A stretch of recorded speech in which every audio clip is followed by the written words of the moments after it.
उपवास धरून, सत्यतेला उपवास धरून आपल्यासाठी उपवासावर बसल्यात, त्यांचं मी अगोदर हार्दिक हार्दिक अभिनंदन करतो. आंदोलन अनेक होतात, परंतु त्याच आंदोलनाची चर्चा होते. बोराडे भाऊ, त्या आंदोलनाच्या नियतीमध्ये आणि नीतीमध्ये कोणती खोट नसते, म्हणून तुमचा विजय निश्चित आहे. डंके की चोट पे निश्चित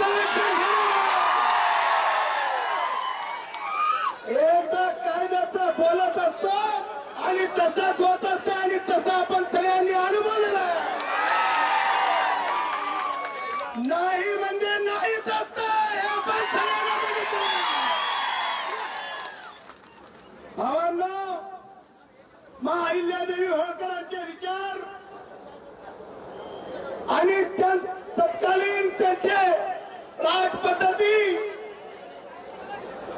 त्याचबरोबर भारतीय संविधानामध्ये दिलेले अधिकार, हे दोन्ही विचार संविधानातले आणि अहिल्यादेवी होळकरांचे हे सारखेच आहे. ते मी डंकेची चोट पे तुम्हाला सांगत आहे.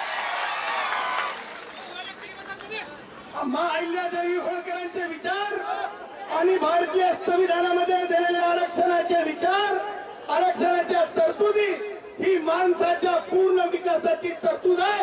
याचं उदाहरण द्यायचं झालं तर अहिल्यादेवी होळकरांच्या काळामध्ये आपण ज्या प्रकारे पाणी पिण्यासाठी पाणवठे हे करण्यात आले, त्याला आपण काय म्हणतो, बारवा तयार करण्यात आल्या. त्याच बारवा कशा प्रकारे असावा आणि माणसाला पूर्ण आयुष्य चांगलं जगता यावं, यासाठी भारतीय संविधानाच्या आर्टिकल 21 मध्ये भारतरत्न डॉक्टर बाबासाहेब आंबेडकरांनी तरतूद करून ठेवली, आणि ती तरतूद अहिल्यादेवी होळकरांच्या विचाराची आहे.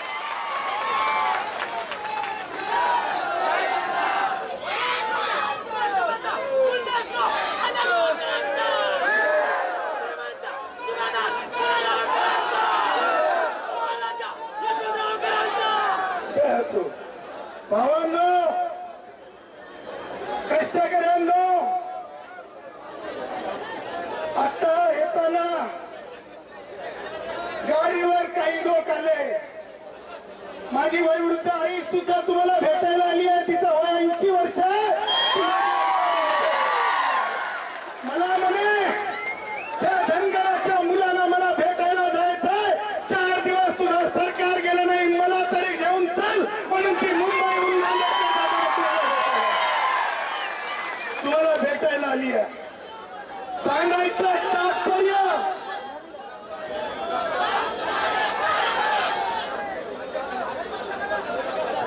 भावांनो, मला तुम्हाला सांगायचंय, भावांनो, मला तुम्हाला सांगायचंय, आपण जे आहोत संविधानाला जोडलेले आहोत. आपण संविधानाला फारकत घेतलेले नाही. ते डंक्याची चूट में आपल्याला दाखवून द्यायचं.